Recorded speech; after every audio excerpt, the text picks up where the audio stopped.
माछालाई तिन पानी आइरक खुवाइदिउला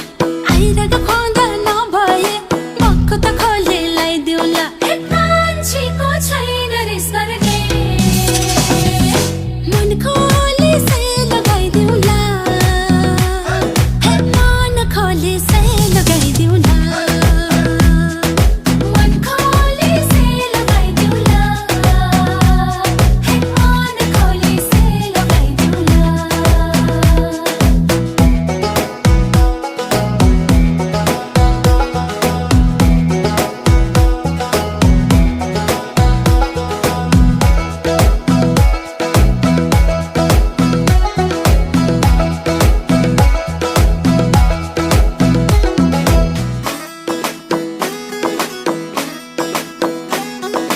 खुम्बुको लेकमा जाउँ फुल्यो स्याङ